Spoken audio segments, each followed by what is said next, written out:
Hey folks, we're going to continue working on Spelljammer Combat and Exploration artwork for we're publishing online as soon as we get it done. So give me a second here to check my signal, make sure everything's coming through well. I'll go through my intro spiel and then we'll get to work. So holding on here real quick for a mic check. Mic check. 1, 2, 3. For a mic check. That sounds pretty good. Check, check, check, cheek, cheek. I'm going to boost my signal across the Discord and the internet in general while I go through my intro here real quick. So, hey, my name is Phil Kearney. I create role-playing games, I illustrate them, and I publish them online. I've been focusing my attention on Dungeons & Dragons 5th edition here for the past 5 years. There are a slew of books that I've previously published on DMsGuild.com that are linked in the description down below. They all have extensive previews. So if you're typically here checking out the artwork, there's probably about 150 illustrations throughout the books that are listed down below. If you're a D&D 5e enthusiast, you're just looking for some cool tech, the stuff that I have in there is built for both DMs and players, and I play test from level 1 to 20, run through a campaign maybe every 200, 250 some odd hours. So I've most of the stuff that I have published is stuff that either I built as a result of the campaign I was running, or I built specifically because of the kind of campaign that I want to run. So you're welcome to check that stuff out. If you think it's cool, consider making a purchase or 5 to help support growth of the channel. We also just posted that we're live on Twitter, so if you want to get notifications when I'm live in the future, you can do so by following me on Twitter at Phil Kearney. Best way to support the channel of all is to like, subscribe, hit the bell icon to get notifications when we're live in the future. We have yet more subscribers today than we had yesterday, so I really appreciate everyone's help. We're trying to get to 500 subscribers. By end of year would be amazing, but almost impossible. So if you can help us actually hit there, that'd be killer. We're currently at episode 258. We built this book cover back around episode 15, so you can jump into the Wayback Machine of our Spelljammer playlist here on the YouTube channel at Phil Kearney to check out the old stuff. So what do? I say we create role-playing games, we illustrate them, and we publish them online. So in this case, Spelljammer came out last year. We checked it out, saw an opportunity to have a little bit more 5e mechanics built into the Spelljammer combat that was offered. So we play tested it, came back good, did the text, sent it off to an editor who made it sound smart, Adam Hancock, great guy. Sent it back to us. We then dropped into Microsoft Word to process the text into shapes that look cool.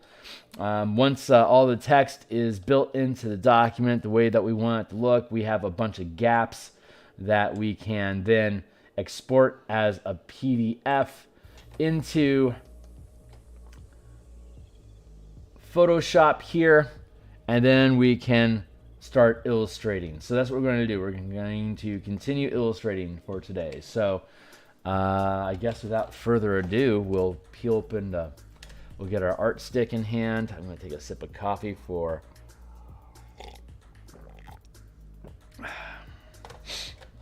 the will to live, and we'll continue on. So let's see, we're currently working on, probably want to call it worm. I'm working on the worm here. When we last left off yesterday's session, we had finished the damselfly that was fleeing from the massive mega worm threat. Let's close up the worm real quick and jump over here to just take a look at the background. Let's do some of this and some of this, some of this, and some of this, some of this.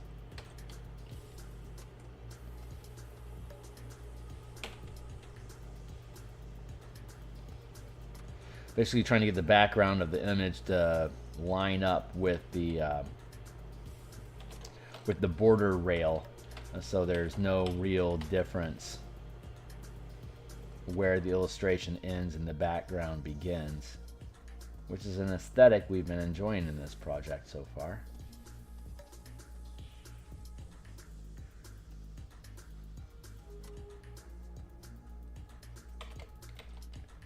do like that. Smudge up into this. Hey Karen, it's good to see you again. How you doing?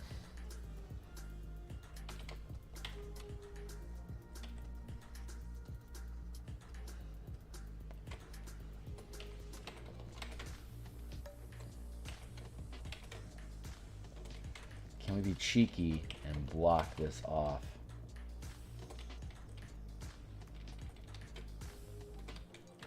A 0. Carve that off like that.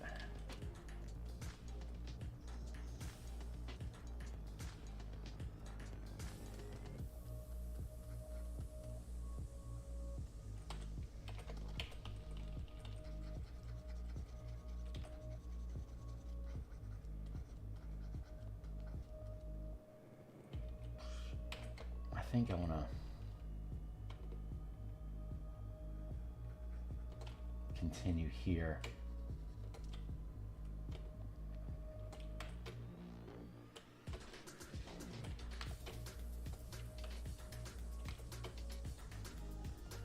I can invade this text space and then I can smudge it out.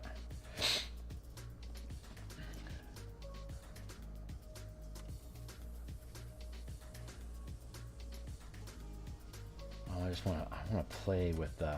I like playing with this interaction a little bit, and I'm liking this smudge out. What's up? Off work? Hey, right on. Well, hopefully I can bore you to sleep.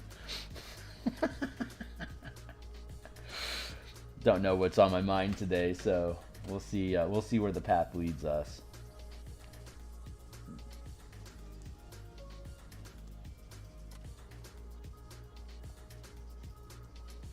We're gonna. I think we got like two or three actual illustrations after this in the exploration chapter, and then we'll be able to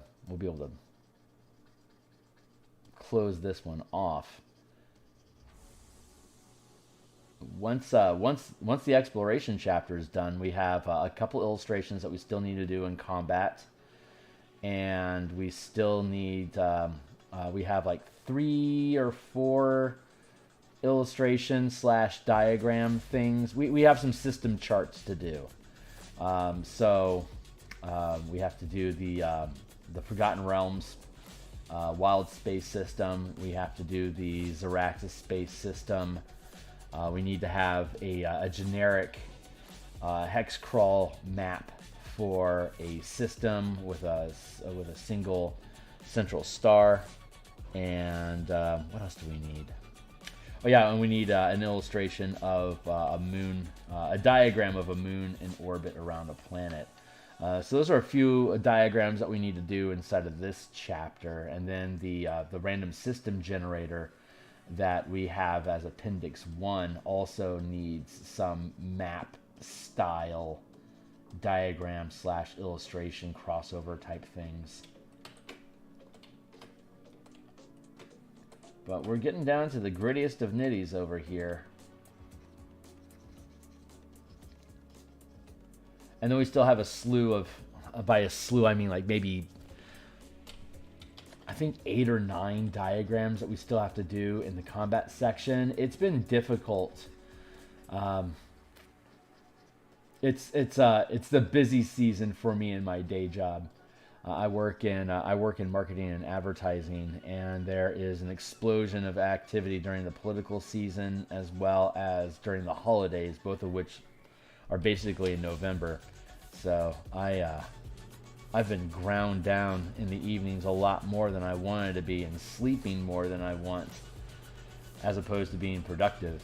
So the diagrams that I'm doing off stage is going slower than I wanted, just holding myself accountable to the team. But I'm picking at it. I'm at least moving the ball forward every day with everything. So we're getting to a place. We're getting to a place that if I don't put some speed on the diagrams, we're going to finish the illustrations in the book, and we're going to be left just doing diagrams at the end. Which I mean, hey, it is what it is. As long as we get the damn thing done, that's all I really care about. But we're really getting down to the end game here, and that is exciting. It's a little intimidating, honestly. There's always a little bit of intimidation and fear involved with releasing a book that you've dumped a ton of heart into, and it just not being received well. But pretty much everyone that bumps into this thing thinks it's at least interesting. Whether that's going to translate into any kind of sales that would justify the 2 years of development that started this project.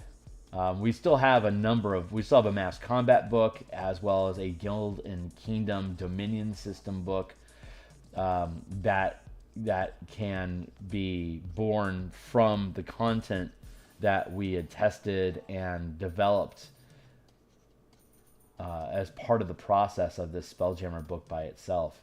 So there's a ton of expansion that we can do, but I'm such a one-man show. I mean, I hire an editor to make sure that I can see outside of my own limitations, to make sure that words smell good.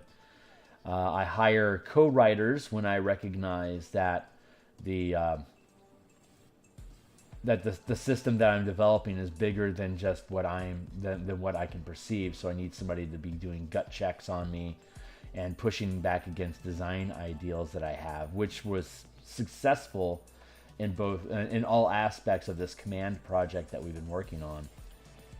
But I'm stubborn and I refuse to use AI. I don't like using stock art when I can just produce that art myself. So that's pretty much where we're at in the project right now, is me just putting in a shitload of sweat equity to get the thing done. There is a significant level of pride that goes into that, but it also, when you get so far down into the tunnel where you can't see light at either end of the tunnel, you're just kind of lost in the darkness. That's when you start doubting every decision that you make, and all you can really do in the face of that imposter syndrome sort of feeling is persevere, push through it, find at the other end that you did in fact do it. So right now I am banking a lot on the future paying off for me, which is as it should be. Hey, right on the produce department. I cut fruit for a living. It's a physical job. That's wonderful. I used to be a prep cook in an Italian restaurant, so I would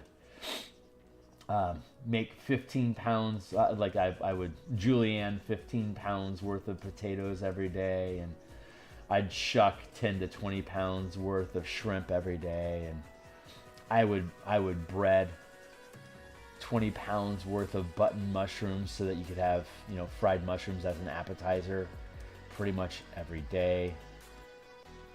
Make 20 gallons of marinara sauce in the morning. Flash cook about 100 pounds worth of pasta. Make 4 cheesecakes.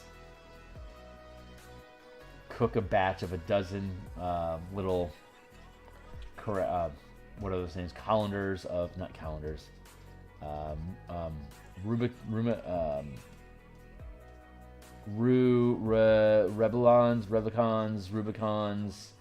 Ramekins. About a dozen ramekins of bread pudding.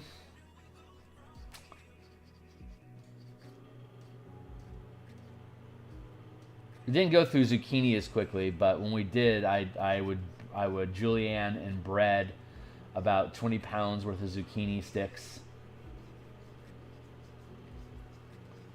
10 pounds worth of eggplant that I'd sliced thin and bread for eggplant parmesan.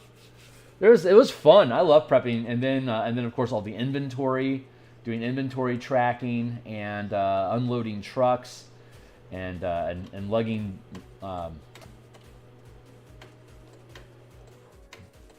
boxes and bags of stuff up into the storage.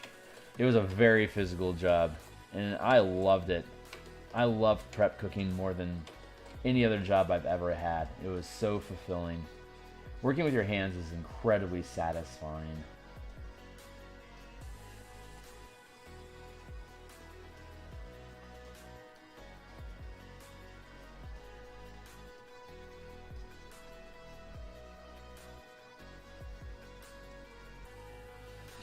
Hey, Ked, what's going on, man? Prep lets your mind. Yes, it does. It's the act. I talk about this about artwork a lot too. A physical job like I used to work on a. I lived on a ranch, so like scooping shit, digging holes for fences, trimming back one of the grazing pastures, all that stuff. It's all physical labor that just encourages you to dive out of the experience and just kind of let your heart and your mind unload. That's when I worked out a lot of my stress and anger about junior and high school.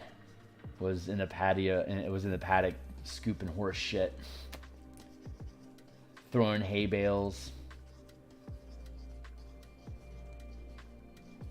But the physical effort, I think that's one of the big benefits of having a regular workout routine like cycling or resistance training or whatever it is that floats your boat.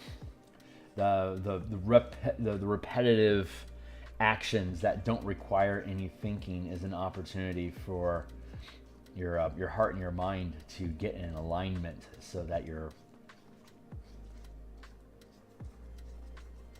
you're moving as a more integrated creature. Whatever pursuits it is that inspire you. If you've got the different aspects of your reality working together, then you're just going to have a more entertaining time, and it'll be better processing. Anyway, I'm kind of rambling. I'm liking this framing though.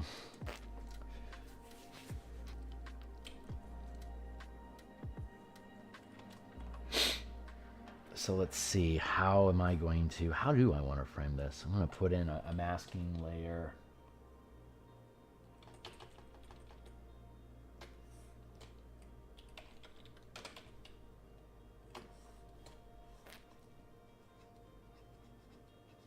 Anyone that doesn't know that's on the stream right now and is new to the mix, Ked runs his own game development stream, but he focuses on Cypher system, whereas I am more focused on Dungeons & Dragons 5th edition. I know that this isn't something that Ked or anyone else would necessarily need to know, but before I picked up 5th edition, I was a Cypher enthusiast back when there was only Numenera. And I will say Cypher system is a really, really fun narrative first approach to role-playing games. And I really, really like it. If I were to bail on 5th edition, I don't know, because Washi doesn't deserve my attention or whatever reason it is, I would leave the protected bay of Wizards of the Coast. I would probably drift into cyberspace and build tools for that. I'm a big OSR junkie. That's what I grew up on. But there's just gonna fade this in a little bit here. Cypher system was so easy. I basically read through the book maybe like once. We decided to play an Eberron campaign, but using the Cypher system instead. And I would say the most effort spent in the entire 9-month campaign was translating, like, how to make a Thri-kreen pirate. Like what mechanics would we use in expressing our character to have a 4-armed combatant with psychic abilities that doesn't sleep. Like that was probably the most difficult part. I don't even remember what our solution was, but I think we ran across something like with multiple arms or something like that. Like I think it was like a 4-armed bug that dreams of being a sky pirate. Something like that was the description we came up for the character, and that was the most, like, the mechanics that go along with it was probably the most difficult. It was probably the most mechanic intensive portion of the entire campaign. Everything else was just super intuitive. Like Cypher is a very intuitive system. It's so intuitive. It's almost too light. I like a little bit more crunch, but I could add more crunch in the Cypher if I really wanted to. I would have to get familiar with where Cypher tech is these days. Like if it was just a tick or two more crunchy than what Numenera was back in the earliest days, and it probably is already. I'm just not. I focus so much attention on 5e that my awareness of Cyphers atrophied considerably over time. But like I said, if I ever decide to ditch 5e, it would probably be Cypher system and just raw OSR. OSR was my original roots. I'd probably climb back into that. But I like where Cypher system goes, and I like what it can do.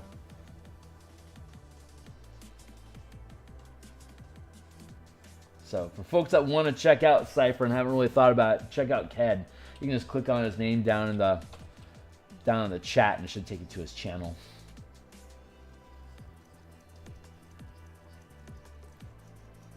Doing a lot of time smoothing in this coloring here for me to block it off again, but whatever. Hey, what's up, Shiner? How you do? Let's see. Let's go with illustration here. Let's put another block in. I'm going to break that block there. I'm going to break that there. I'm going to go with here, and I'm going to grab a square brush to make sure I can properly block this in.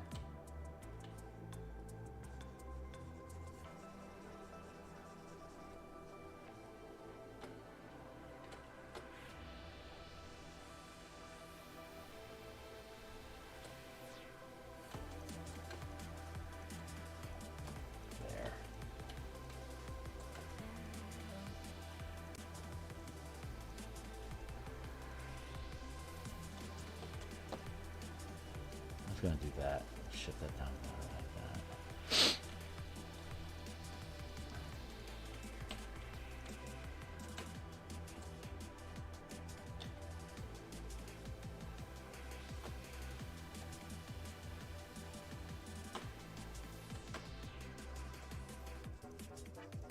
I'm having a lot of fun with framing in this particular project. Like a lot of hard-edged frame in the illustration itself.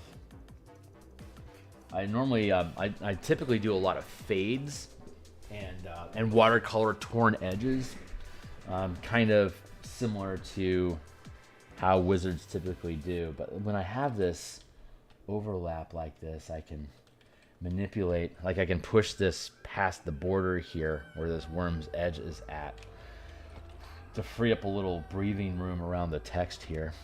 I'm on Raw! I like this song.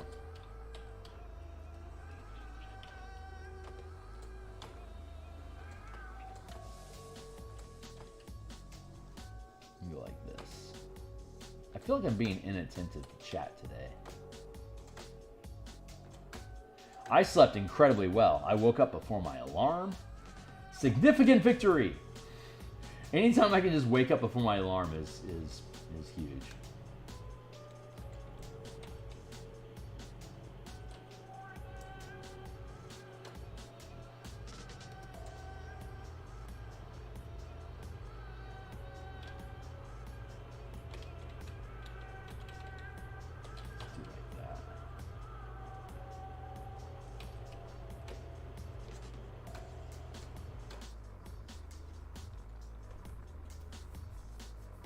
Not bad. That's a decent fade.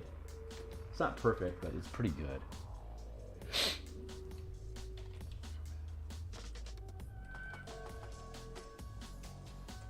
Do like that. That might be too crisp. We're fucking around with our spacing here.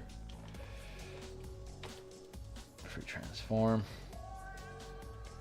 There. I like this. I like how this is fading in. Just got to be mindful of my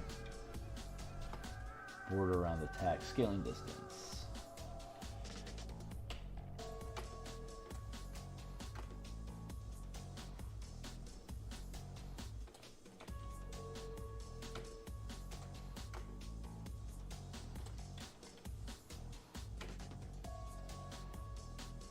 Got to keep that spacing.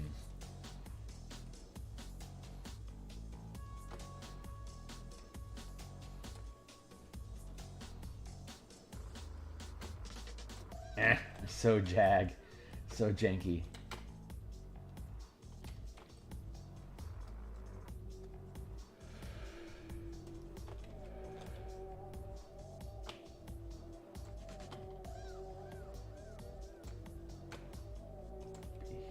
Oops. Gotta be mindful. Mind the gap. There. It's not perfect, but it's not bad.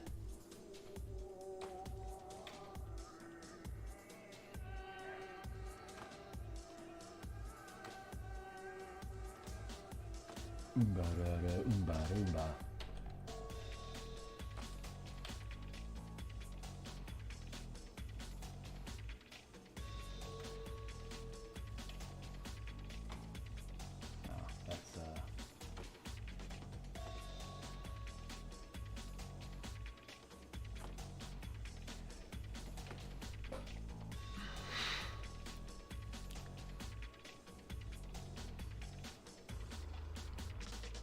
I'm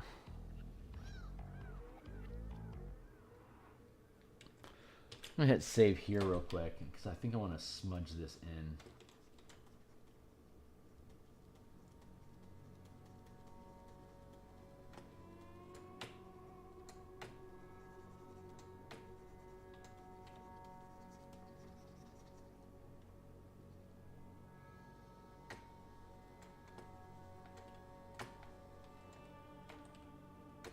Nope.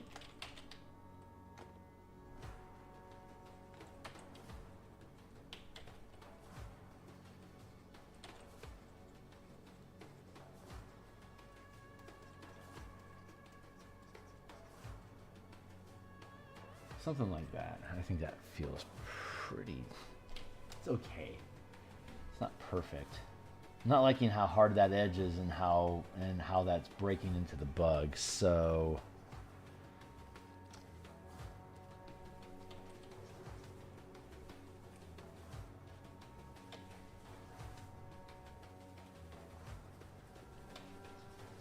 let's do that.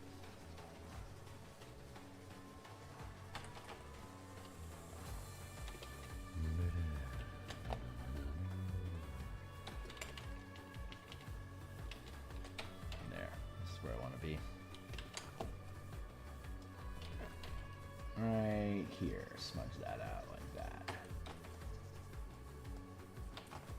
And then we can bleed it back in this way.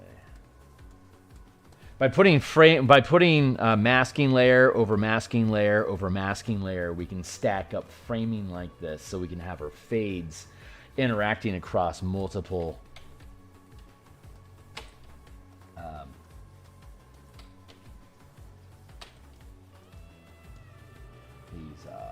masking layers.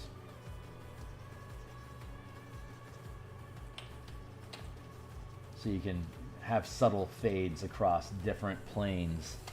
So that's all kind of working together like that.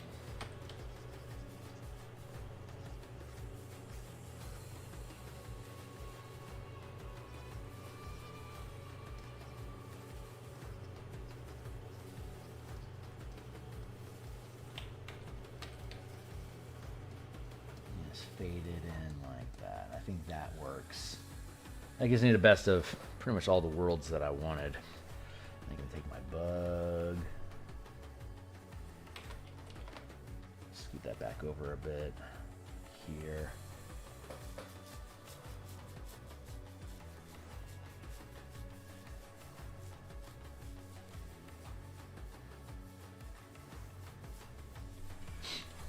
I think that's how I want to do this. What if I were to have another splotch of darkness? Let's do that. We're just messing around right now. It's a simple composition. Well, it's a simple illustration. The composition is a little more involved, I guess.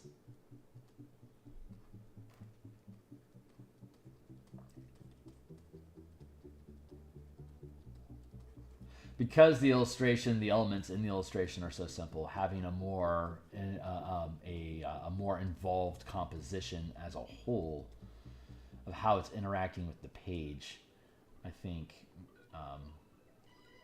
elevates the quality of the individual components. Like the composition really makes it a stronger piece than the individual components of it. Gestalt, baby.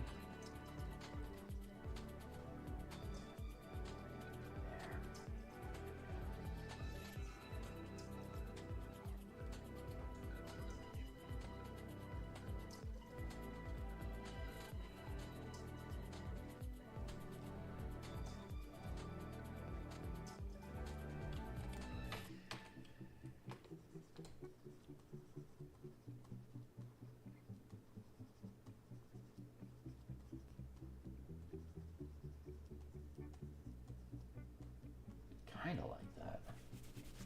Let's take a sip.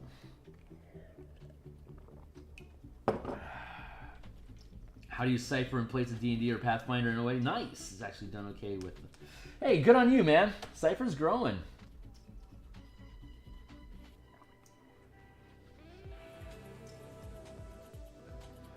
This is probably the new content producers getting into Cypher right now is probably a good idea. Naturally, I am not going to do it because if there is a decision to make, I will probably make it too late or not commit enough.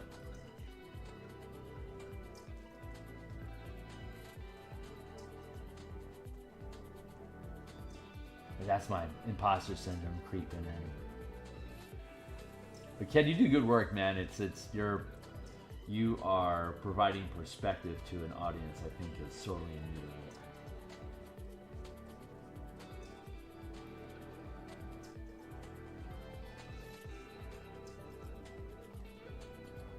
And hopefully there's a lot of those views are people that are honestly looking for alternate systems or different ways to approach and think about gaming other than the world's most popular version, as opposed to like just being a bunch of cipher system fanatics already and just looking for validation of their opinion. I mean, being validated is nice, but being able to pull in and convert more people to understand your philosophies and to get on board with you is infinitely more satisfying. I think that's what most of us creators are attempting to do, is just express ideas of how interacting with each other can be expressed, and hoping that people understand and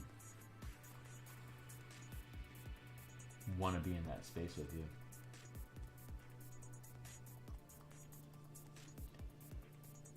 I'm not sure if I actually like that smudge. Nah, I don't think I do.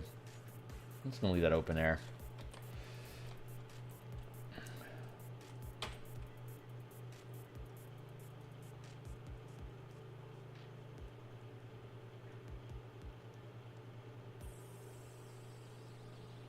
Good placement.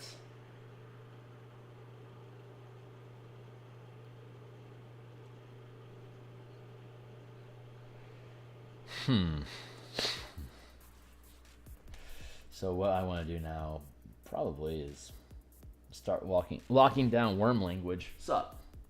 Doesn't hurt to branch out. Yes. Let me adjust my window here so I can see your full statement.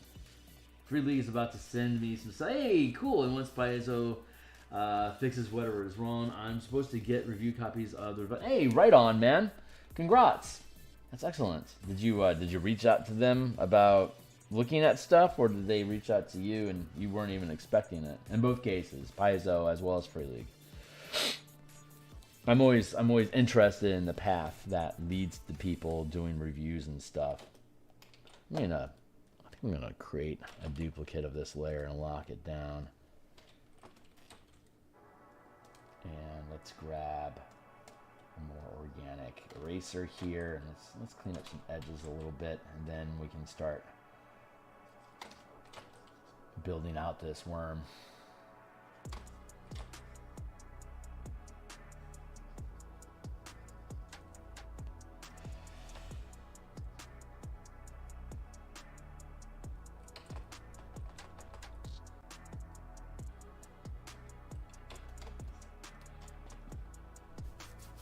think we'll end up doing a fade in here, so this edge, so it's not like so the worm fades into the background, but like maybe like around here is where it starts to pull out with its own definition. So we'll see how that goes. I'm liking the composition overall.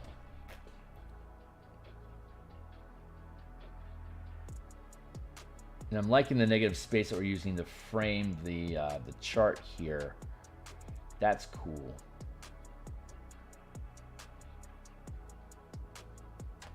And this bottom edge and this edge, those feel fairly balanced.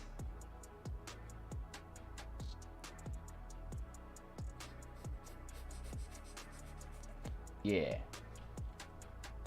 Right on. It's awesome that they're receptive to that, man. I mean, more people talking about your shit is good stuff, so I can't see why they would fight you on that. Let's go with another layer. Let's go with, what?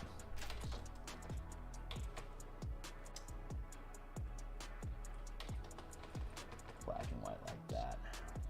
Let's just start building. Start fucking around. I'm gonna hide the bug. My ship. Switch into some white here.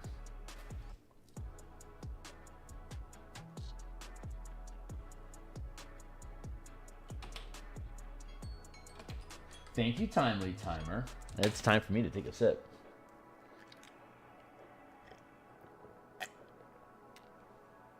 Ah.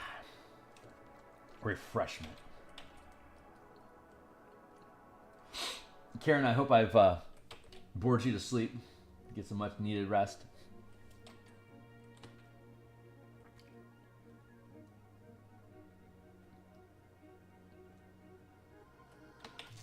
If you reply, I know I failed.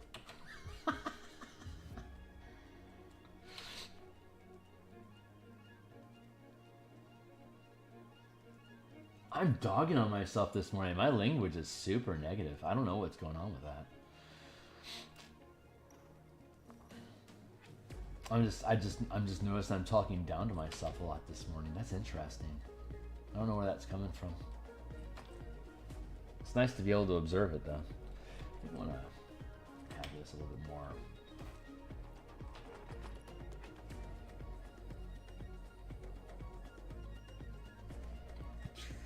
I'm adding the ship back in.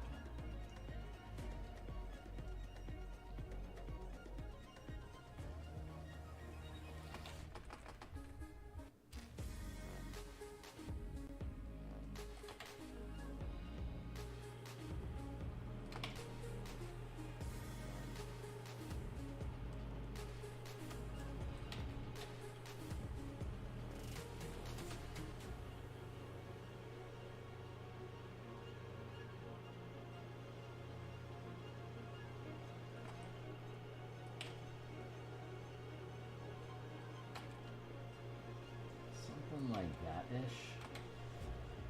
Perhaps. Oh.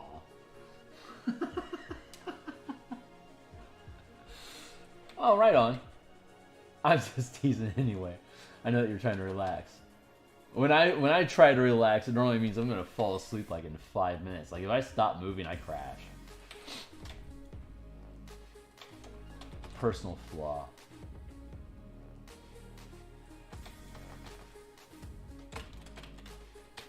Let's go with black right now.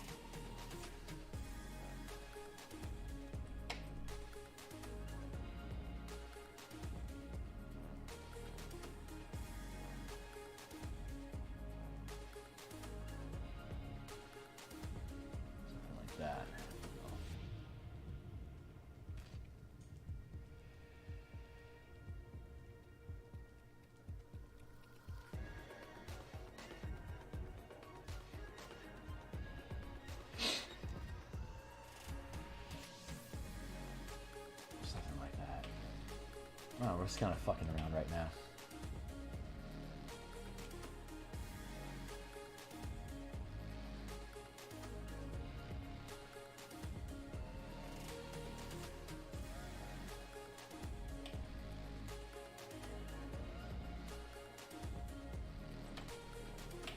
I'm sure some sort of aesthetic patterning is going to emerge from this. You got this going on here, like that. You got it curving around like this.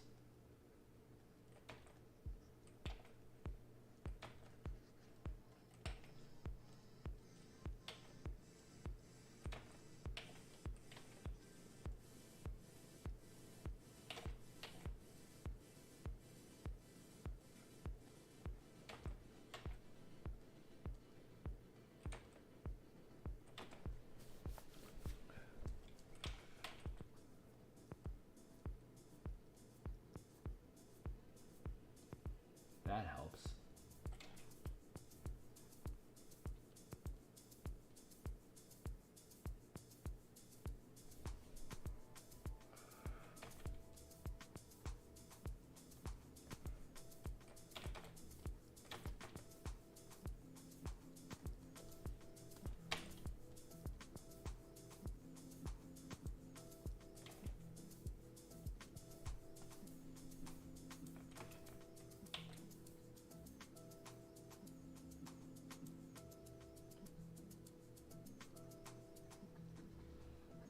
Something like that, perhaps.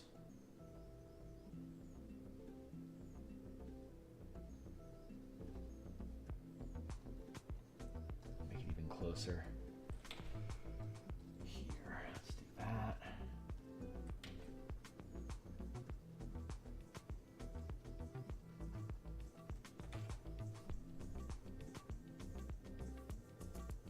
Dare we merge this down? Hell yeah. Let's just go for the gusto.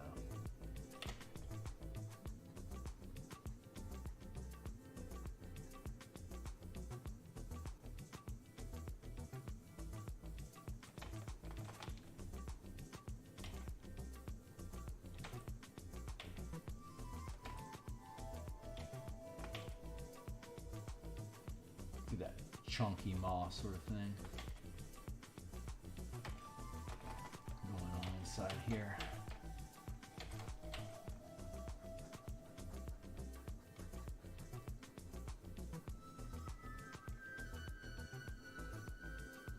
It's got a real earth elemental vibe to it.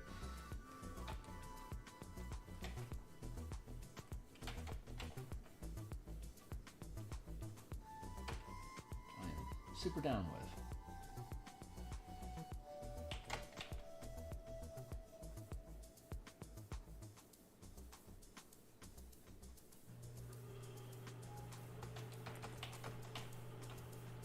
Let's do like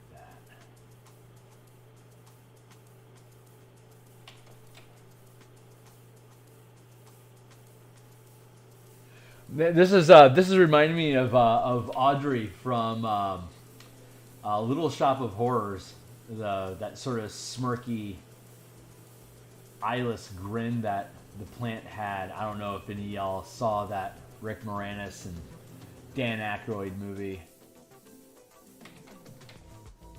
It's probably like, what, like 93, 94? There is a director's cut version of that movie with an alternate ending, which I had never seen before, but me and a squad of folks decided to go see Little Shop of Horrors in the theater for Halloween, like maybe 4 years ago. And it was the director's cut ending, and I had no idea. So at one point, the script just completely changed. Like in the last 15 minutes, the script completely changed, and shit was happening that I had never seen before, and it was awesome.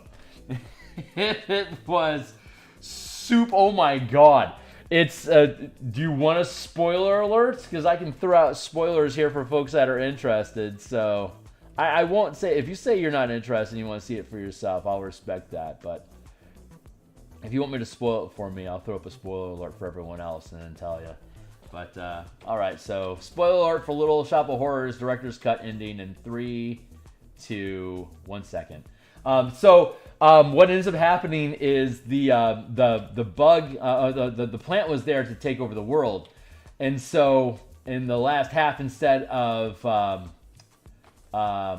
Rick Moranis taking control of the situation and bringing Aubrey under control, Aubrey eats the girl, expands, pollinates the planet, and then the last scenes of the movie is like panning out from the city, and 50-foot tall giant plants all running around, shooting lasers and crushing buildings. It just like destroys the entire planet. It's so great. It is so awesome. It's like it just suddenly escalated. Like it's like they're like, oh, we only got like maybe 15 minutes worth of footage left. What do we want to do? And they just hog wild just destroyed the world. It was awesome. It was truly awesome. It was the last scene was just people screaming in the distance, echoes of anguished cries, and then credits. It was awesome. Highly recommend tracking it down because that last 15 minutes alone is just worth.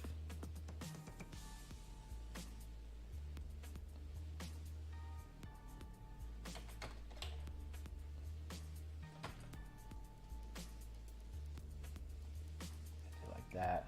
I don't know, maybe I talked it up more than it was supposed to be worth. Nope, that's just the doubt talking. Yeah, super freaking fun. Totally just, you can tell that's what they originally wanted to do, and then the studio hammed them, made them have a happy ending. But you can tell their heart was in just destroying the world. It was a sight to behold, and completely unexpected. It's like she shouldn't be getting eaten right now. I don't remember that. It's like, no, it's an alternate ending. I'm like, yes.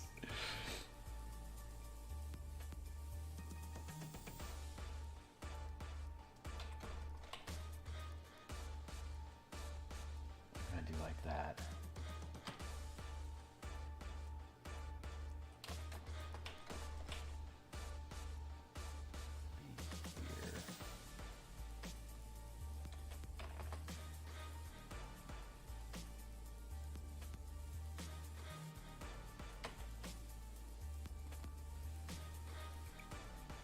Feed me, Seymour. Feed me. Feed me.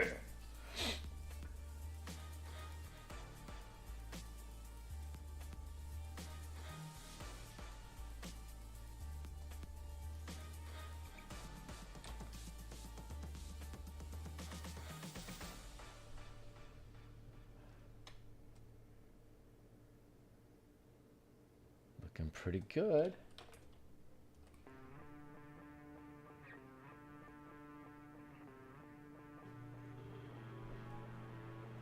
Yeah, it's good space. Where?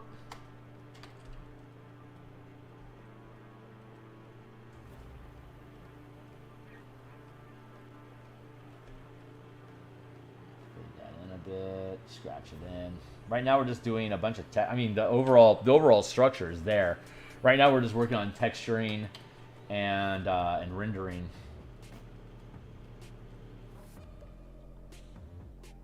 And then this piece will be done. We'll move on to the next one.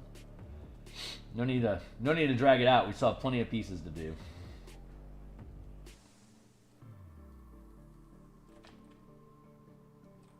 I don't know. Maybe I'll do diagrams next week instead of illustrations. Give that another go. See if people are more interested in it this time around. Now that I've been around for an extra year. Don't know.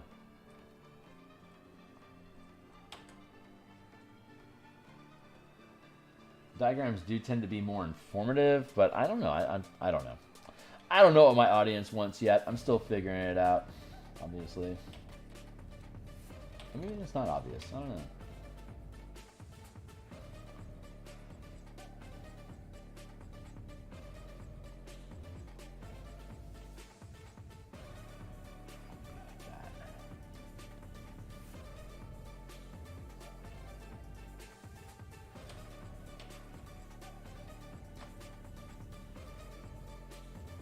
Like Sammy Hagar said, there's only one way to rock. And when he figures out that one way, he's going to make a lot of money.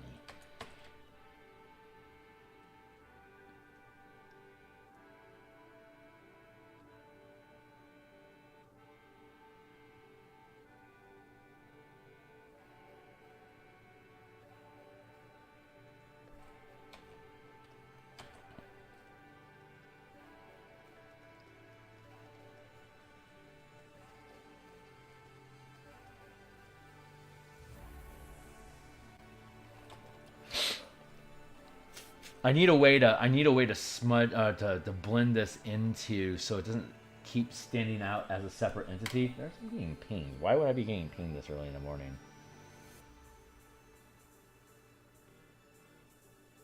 Oh, okay.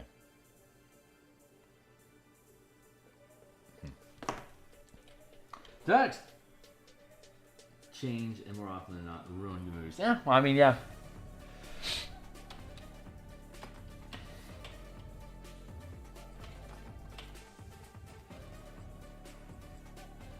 That is the tragedy.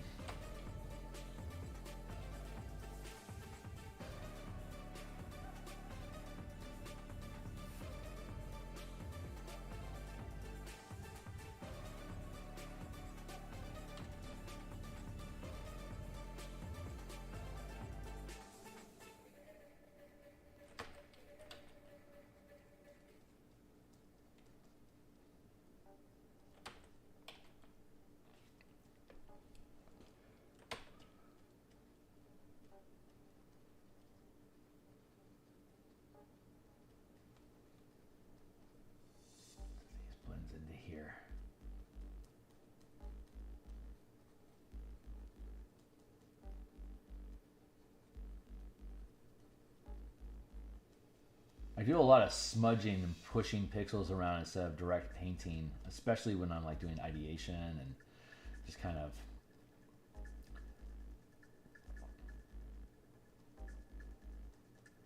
just messing around without any particular, you know, just exploring the space. Do like that. That looks cool.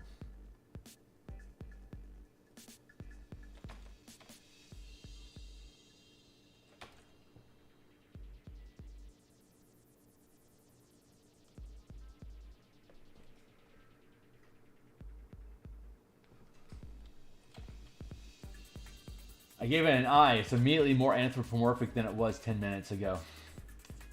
I'm not saying I have feelings for this thing yet, but if I'm not careful, my players are going to try to make a pet out of it.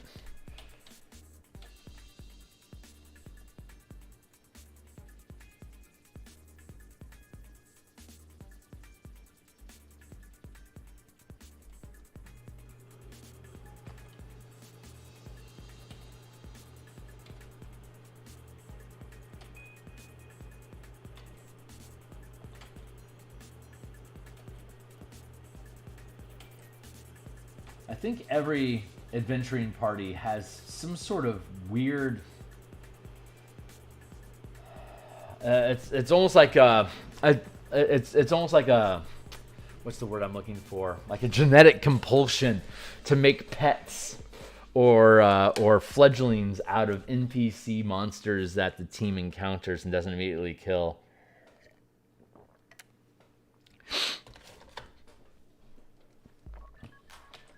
I don't know how many kobolds the team has decided to make their shield bearer. I can't even imagine.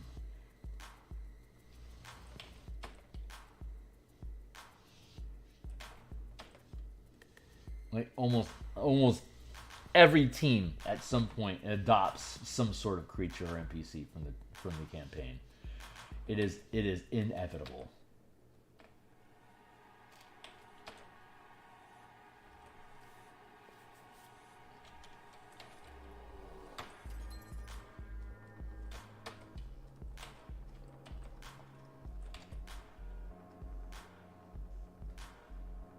I'm liking this lighting effect we got going on here. This is a fun little piece all of a sudden. I was already enjoying it, but I'm just liking I'm liking how it's expressing itself.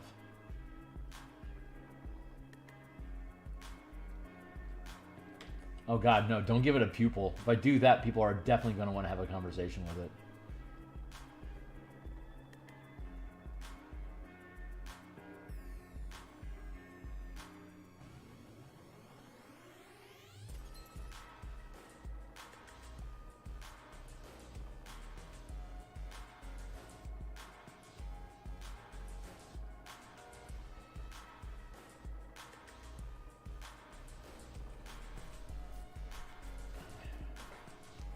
Actually, the party got upset with the event. The Simi Vampires Demon Dog thing, only to discover it was so. Oh, that's so sad.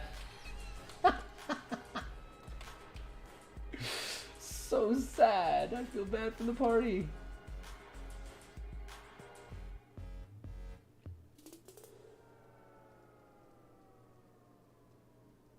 Yeah, dogs are never evil. They always just need rescuing from whatever villain has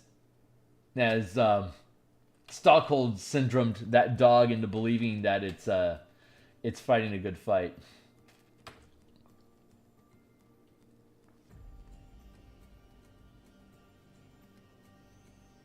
It's like this creature is obviously capable of loyalty and companionship. It's loyal to the wrong companion.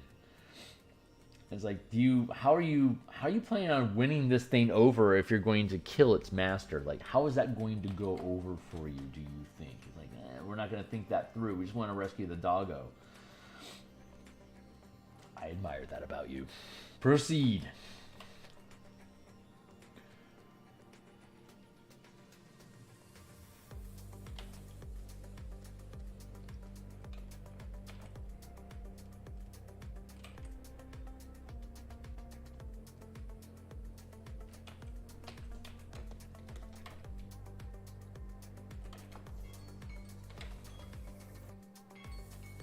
Dirt, dirt, dirt. Wow, it's been 20 minutes again already?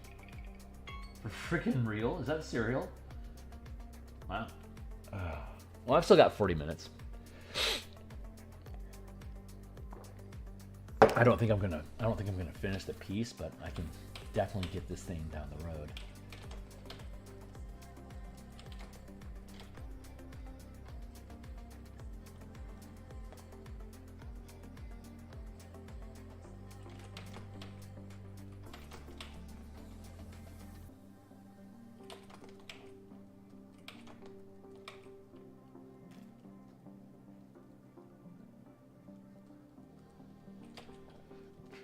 I think it's a subtle form of rebellion slash need to feel like they control the environment. It doesn't happen like you don't gain an ally or adopt a pet like at 16th level. You do it at 5th or 7th. And it does not elude me that this is the time in the campaign where the team is attempting to begin exerting control over the campaign world that the DM is presenting. Of course, I'm coming from a D&D perspective. Cypher has its own curve of power, but yeah, you don't look for that ally, companion, pet late game. You're doing it earlier on when the team is attempting to establish like a form of control over the environment, where they're starting to try to suss out what's going on and call the shots on stuff and establish like how they actually sit in the campaign. And that in D&D, that typically happens like around level 7 to 11, where they start to establish like where they placing their bets, where are they willing to fight and die for, what's their their own personal, regardless of what the mission is, what's their own personal campaign, like actual campaign objectives inside of the environment. That's typically when they're exerting their will and demonstrating like a teenager against their parents.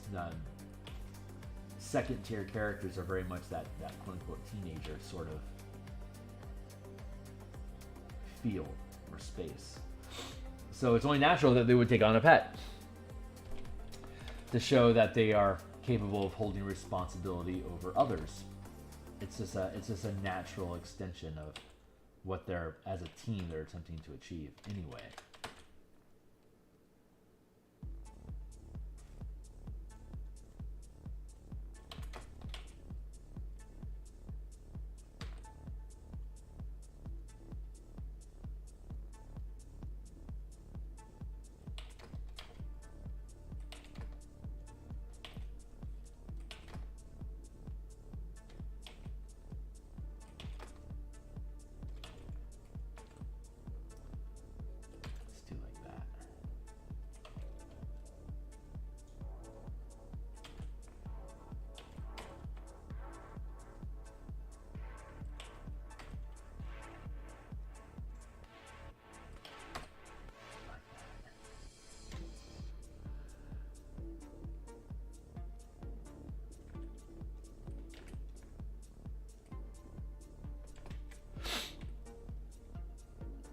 Yeah, bad composition decision. The maw being shaped like that is creating too much white space. It's interfering with how cleanly the damselfly ship is eluding. So I'm going to have to, regrettably, make some changes here. Stitch this dude's face shut. So I'm going to duplicate that layer and drop it down into the trash drawer. We will rebuild.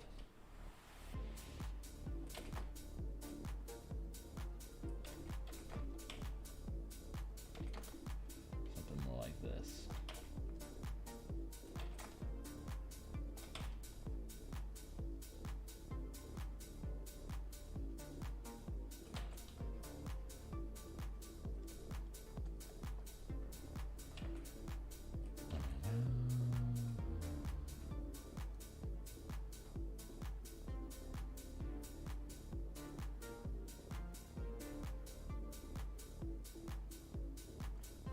Feels better. Not 100% here though.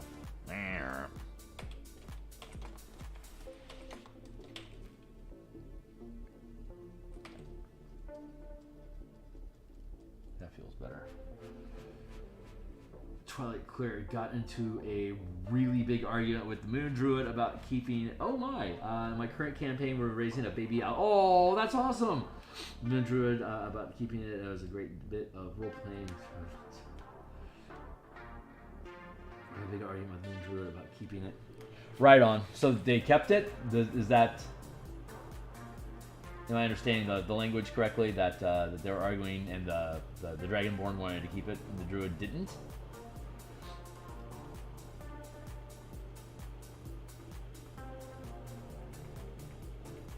I watched the D&D movie again Saturday, and by God, I love that movie. It's so fucking funny.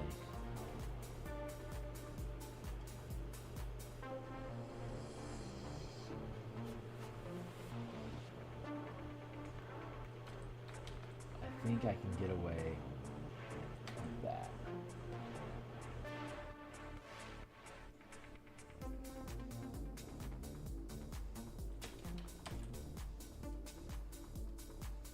Yeah, no kidding. Like legit laugh out loud, multiple laugh out loud moments.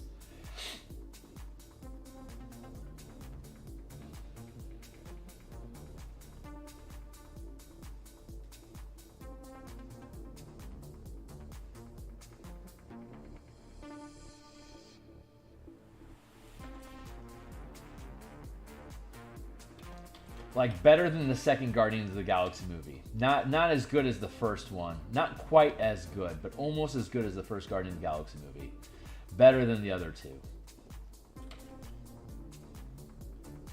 Would 100% watch another one.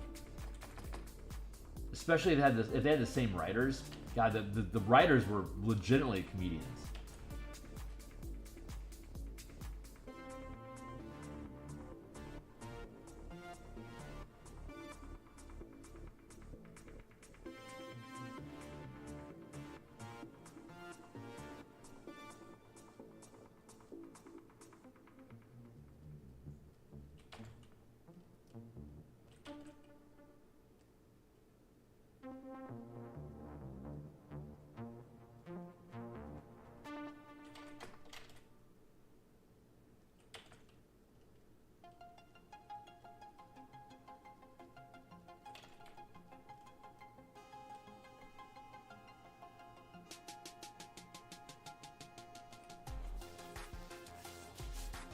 There's a certain thought-quadness to this.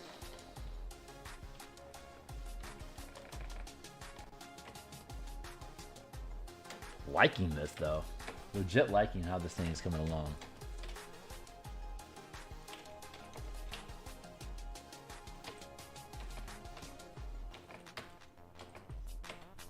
More text. More text. More text. More text.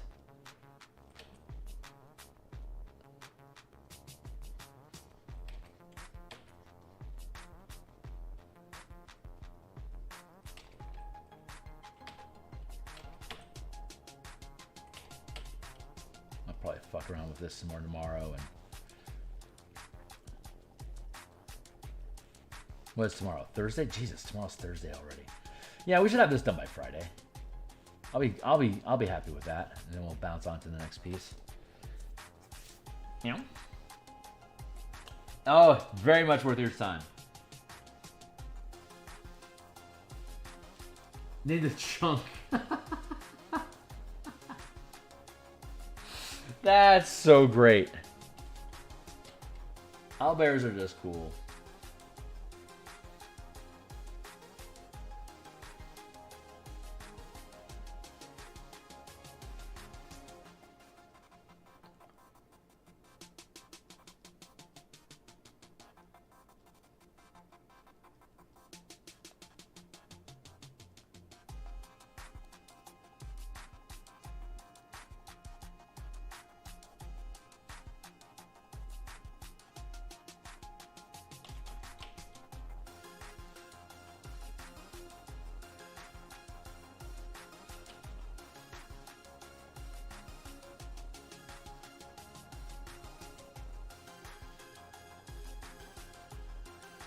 Spent a lot of time on this eye.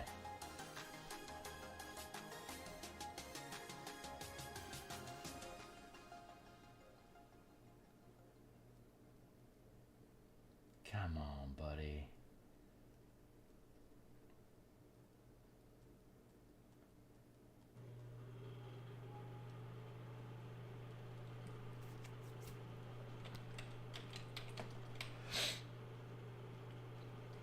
Scrape that up a bit like that.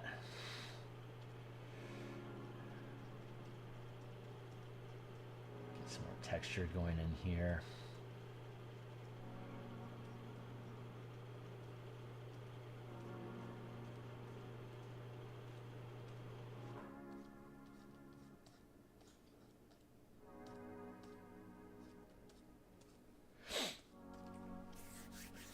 I tell you what, man, Halloween, just being an adult capable of buying stupid amounts of candy, it isn't the same.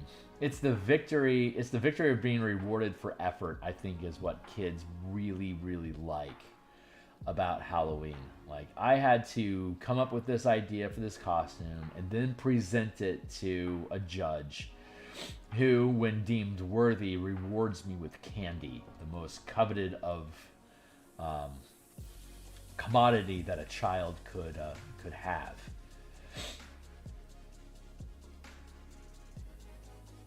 So I wonder, I haven't really heard a lot of conversation about the risk-reward system involved with Halloween, but it absolutely, I think, is healthy for the psychology of children. To get them to a place where they are expected to, like, you don't get candy if you don't dress up. Like, if you don't play by the rules of the game, you don't get a reward. Like, that is a very basic tenet of societal interaction that kids will absolutely respect, because the reward of candy is a strong enough lure to influence behavior in a single-digit human being.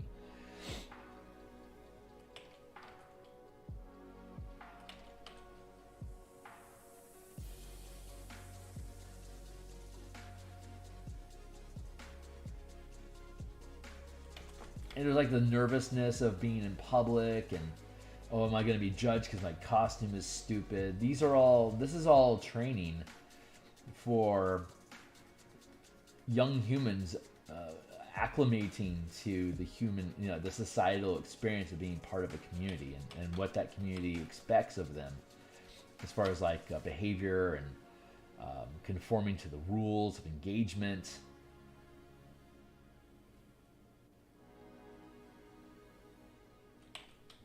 The mask of how do you want to express yourself to your peers and your community around you, and does it earn you praise to do so? Is your creativity being rewarded?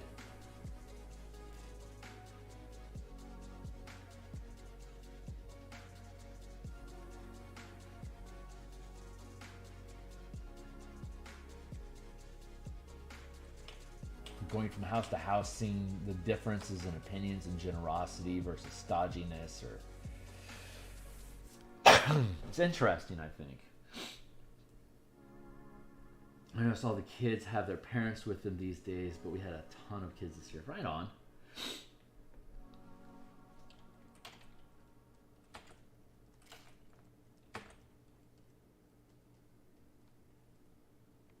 When I was growing up, here's an old man get off my lawn conversation topic.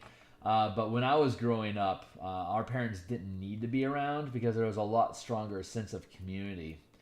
And for the most part, the parents knew who the other people in the neighborhood were. It was just a way, by knowing who your neighbors were and knowing where your kids were going to be hanging out, means you don't have to micromanage them. You don't have to worry about whether they're safe or not because they're in the community that you are already familiar with and you're okay with and you decided to live in and signed off on. To a certain extent, parents are looking for communities where they can, to a certain degree, outsource taking care of their kid to other parents with kids that will also need to have people keeping an eye out for their kid when it's their turn.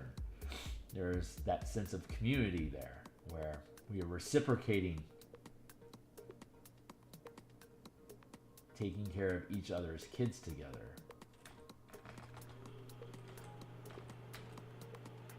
I'm no father myself. I just understand it.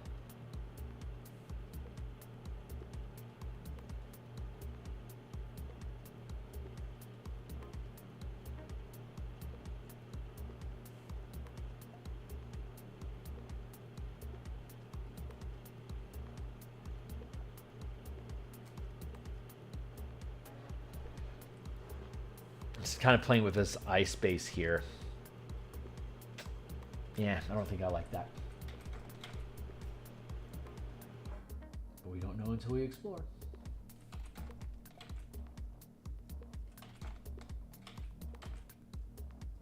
I'll bring this up and seal that in.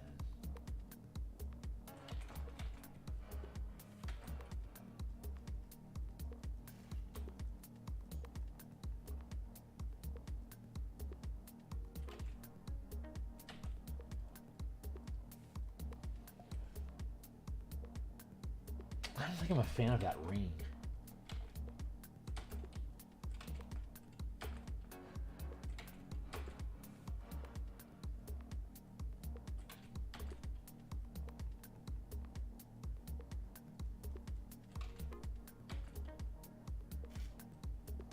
Yeah, that's what I'm gonna do. I'm gonna bleed these things together.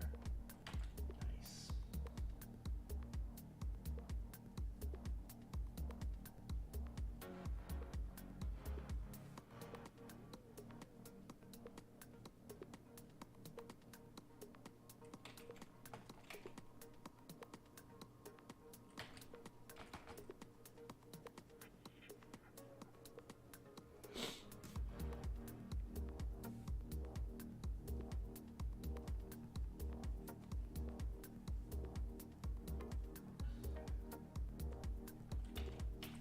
I like these pieces that I can get finished in a couple of days, or maybe like, 5 to 10 hours.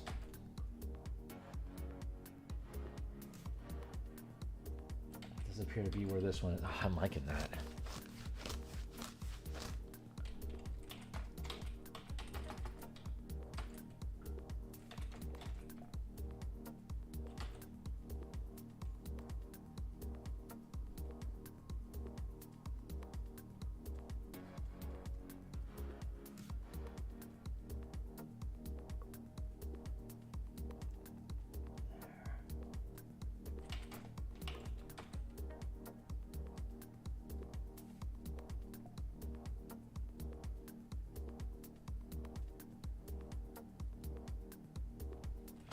Yeah, I think we're gonna have this piece done.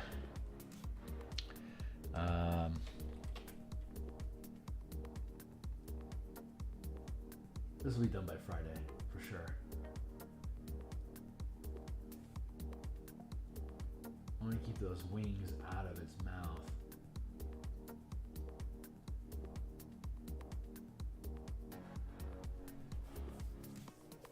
That's decent. I don't think it's great, but it's decent.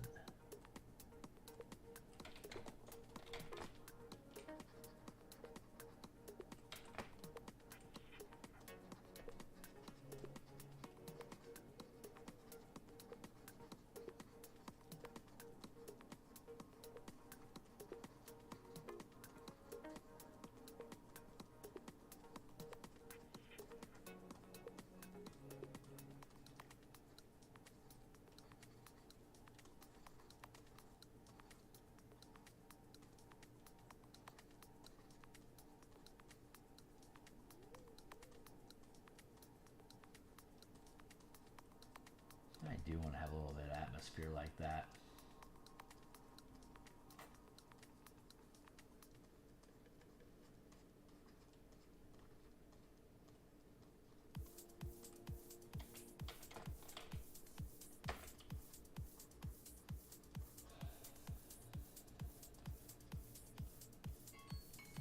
Hey, 20 minutes left.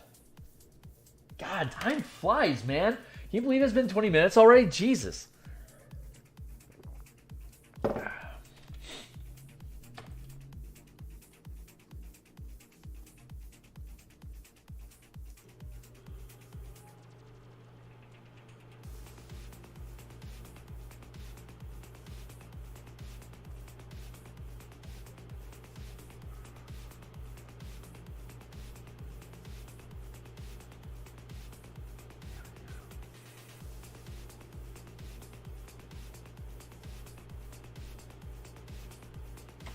Yeah. Fade that out of it.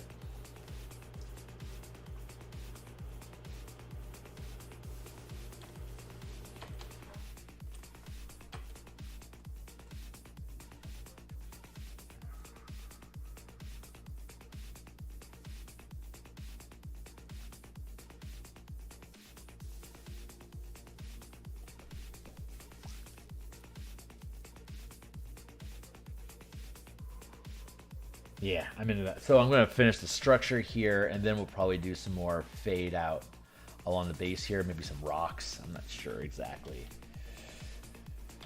Not 100% sure yet. I'm liking where this is heading. More texture.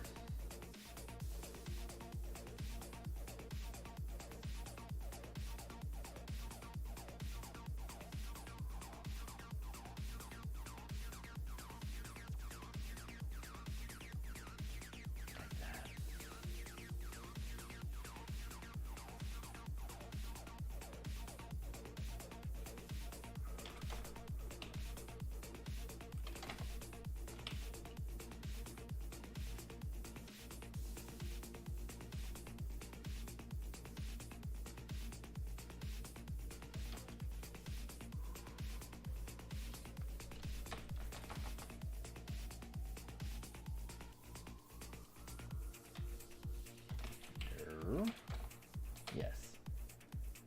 No. Yes. No. Yes.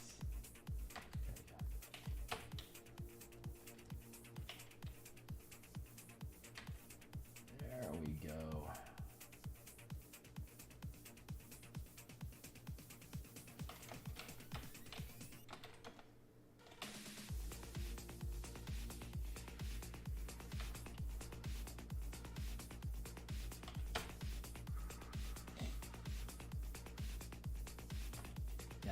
I think finishing this is probably going to be pretty realistic by Friday.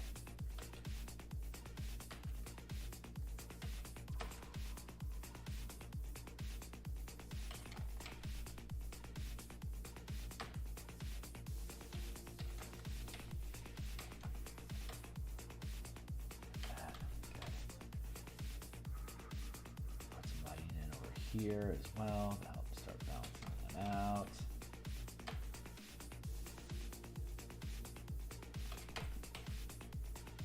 Like that.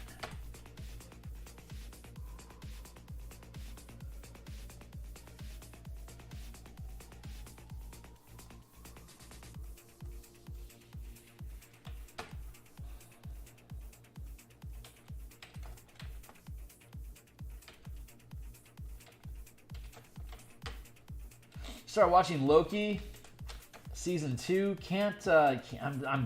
It's just not as good. I'm having a hard time engaging it.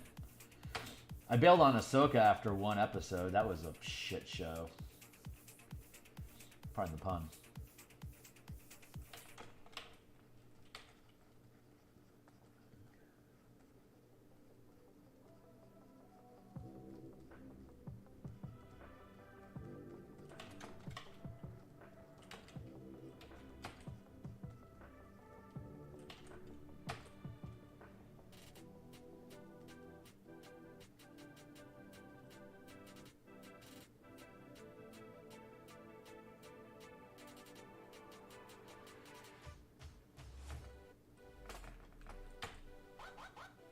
Walk, walk, walk. Boo-doo. Walk, walk.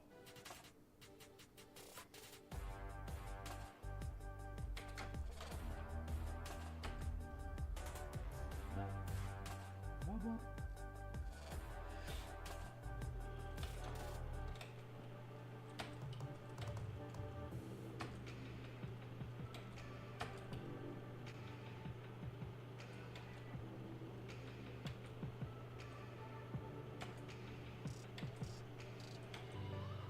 I spy with my eye some crawling text over yonder. Hold on, I'll get up with ya. So, hey, freelancer. I agree about Loki. It's not grabbing me. Yeah. Did grab me for a few episodes in, but honestly, I think I'm burned out on Star Wars. Yeah, it's overdosed. Rebel Moon. I don't know what Rebel Moon is, so the pacing feels all over the place. Yeah, I don't think they have a the mystery of what is going on at all in the first season was the overarching drive of Loki, but in the second season, now that they're a lot more savvy about what's going on in the world, it's like they're just trying to, they're like it's like a how do you put it?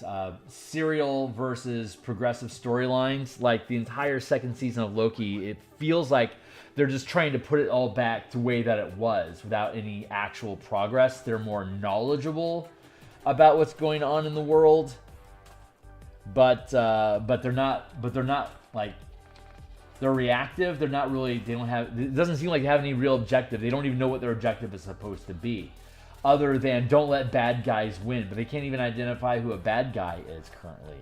So there is no strong call to action inside of the Loki storyline right now, which is, I think, why it feels so empty.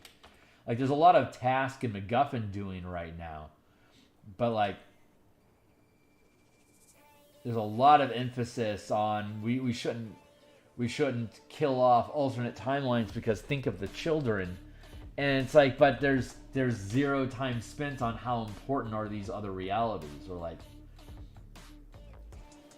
killing people is bad doesn't feel like a very mature stance for a Norse god to be taking.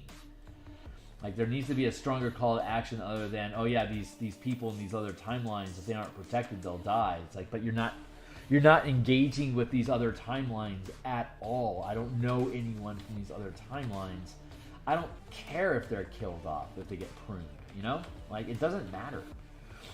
There's no emotional stakes. That's what it is. There's zero emotional stakes in the current second season of Loki. And just the mystery of Loki fucking around with shit and what is going on is enough of a narrative drive initially, until you know what's going on. And once you know what's going on, you need to have a very strong, there needs to be a strong, compelling reason why the characters remain engaged in that space other than the TV show has to happen. Because currently it feels like everything's happening right now just because the show has to happen. They didn't have a real reason for a second Loki other than setting up whatever Kane Legacy Marvel movie adventure they want to fuck up next. Like it feels like they're just trying to inform this will eventually be another movie thing, you know? And it's like, I don't know if anyone even cares. They haven't done enough to establish this is actually emotionally important to anyone that's watching it. Which I think Disney in general has kind of lost the beat. Like Disney used to have so much heart. Talking like a grognard again, don't mind me, but you can tell that if you watch content, you can smell the difference. I'm feeling like maybe I need to pull these letters in more. The distance a vessel with a major spelljamming helm can travel uninterrupted is 100 million miles per day, while a craft with a minor helm can travel 1 million miles. This can scale down to convenient measurements of approximate time over distance when traveling between locations in walled space. I can potentially push that helm to here, which would push the per day to here. Travel time to here. Yeah, I think I want to trim these.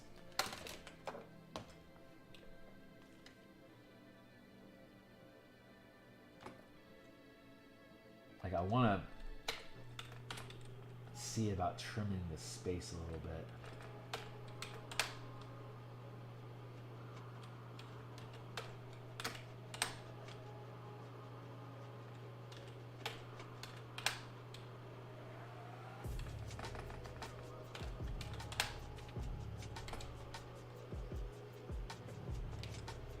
One, two, three, four, five, six. 1, 2, 3, 4, 5, 6.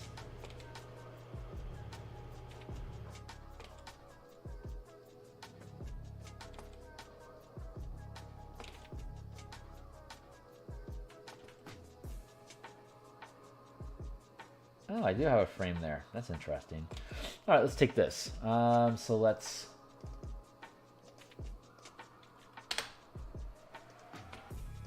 go to here, and let's go to File, Export, PDF.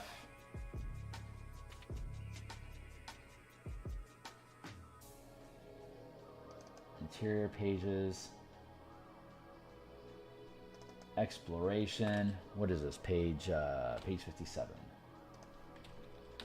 57. Options. Current page. Documents only. No properties. No structure tags. Click, click, click, click, click. Good, good. And then let's publish that as a single page PDF. Blip. We undo, removing the background. We resave the document in its current configuration. We then close off that document. We go over here. We go to File, Open, Spelljammer, Production, Interior Pages, Exploration, page 57. It populates Open as a separate document. Copy the text.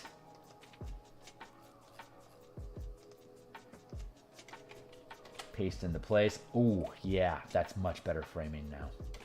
There you go. So now we go down here. We'll get rid of the lock, delete, rename this to text, and we lock it. And now we have better framing for our illustration. So I can scoot this bug away, or this worm away from the edge a little bit more. And I can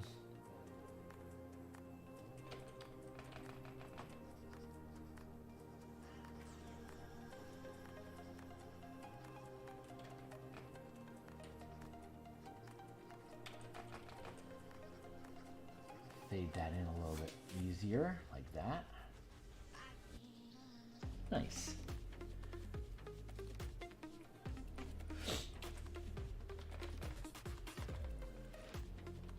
Yeah, that feels about right. We'll just leave it like that.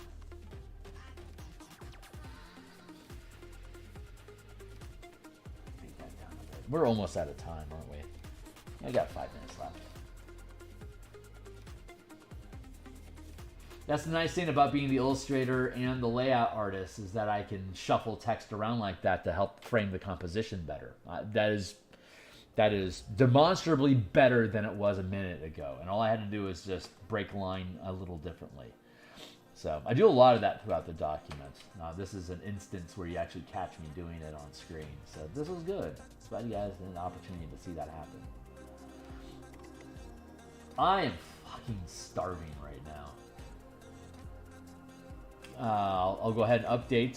The intermittent fasting is coming along pretty nicely. I'm down 10 pounds from the first of last month. So I'm at 224. I was 234 last month. I don't expect gain. I don't expect to drop as quickly in November and December. As I lose weight, my caloric requirements decrease, which means I need to continue eating less and less to have the same rate drop of basically a pound every 3 days, which is a decent clip for just, you know, increasing the amount of veggies and salads I have in comparison to candy or whatever. It's not very difficult, but hold on.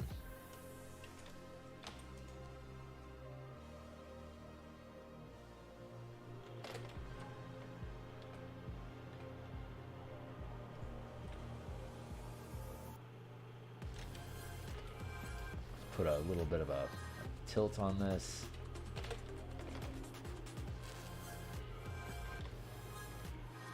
Like that, and then let's see about pulling the ship away a little bit.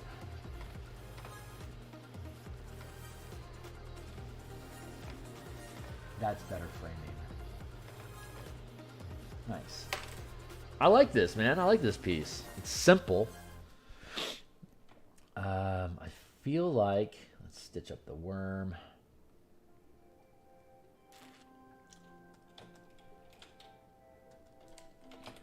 Back, color,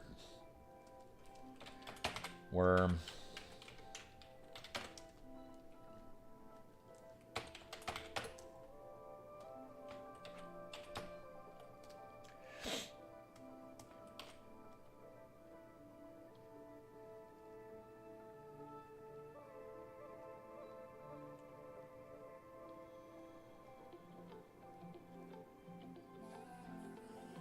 Playing with the idea of having rocks or like asteroids or something as a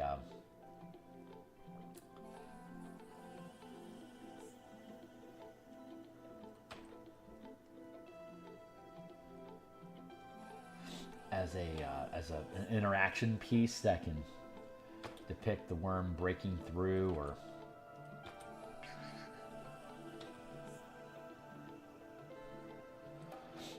something like that, maybe breaking through the ground or whatever.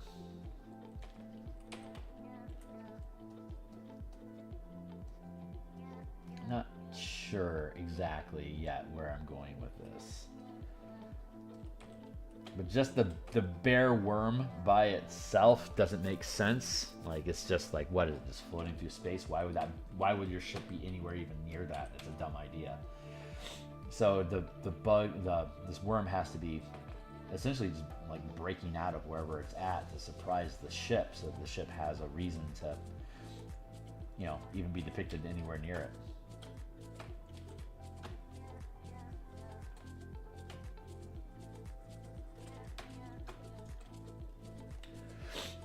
So probably do something like this.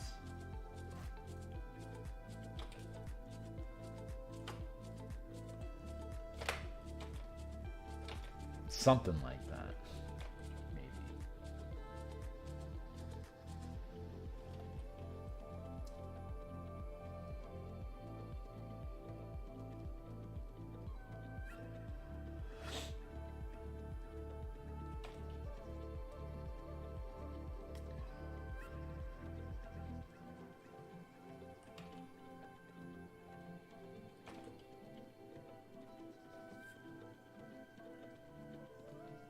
Maybe something like that.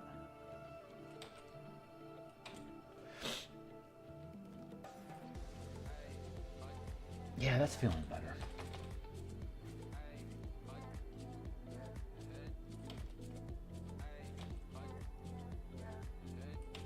Things like that. Okay, so I'm going to go ahead and leave this be here. We got like maybe a minute left, so I'm going to go ahead and kick. Yeah, Disney. Yeah, they really did lose it. It's because the old guard of storytellers aged out, got too expensive, and retired. And there wasn't, in my opinion, there wasn't a really good mentoring for the new generation. And I don't think there's been enough suffering in the Hollywood industry for people to be able to build good stories out of. Like, you know, like they say, you know, was it soft times, easy times build soft people, and those storytellers living inside of a very generous society of America, where there isn't any real suffering at the level of being a script writer. Like, script writers aren't generally known for their impoverishment. I mean, they may be poor, starving artists, but, you know, they all have jobs and shelter. It's not like they're risking their lives for anything or running from anything existential that's sculpting their ability to have a human experience, because that ultimately stories are the ability to share the human experience with the audience. And I just don't think the current roster of artists that are creating these stories have really suffered enough to be able to relate to the audience that they're attempting to speak to. But that's, I guess, a conversation for another time. So I'm going to go ahead and leave this here. I'm really happy with this piece is coming along. So I suspect we'll be able to get this finished by Friday. So let's see. This is Wednesday. So this is it for today. We're going to be back tomorrow to continue working on this piece. We'll be back tomorrow night to continue Eberron, the Village Massacre map. Friday, we'll be back in the morning doing this. I think we're going to do some more martial powers at lunch. And then Saturday, we'll continue with our book cover commission. I'm happy. I'm really, really happy with this. So, hey, thanks a lot for hanging out with me, guys. Letting me ramble a little bit. It was really cool hanging around. And anyone that's out there that's lurking still, we're here 6 days a week, 10 times per week. Be welcome to like, subscribe, hit the bell icon. We're trying to get to 500 subscribers by the end of the year. And yeah, so I'll see you guys soon enough. Thanks a lot. Laters.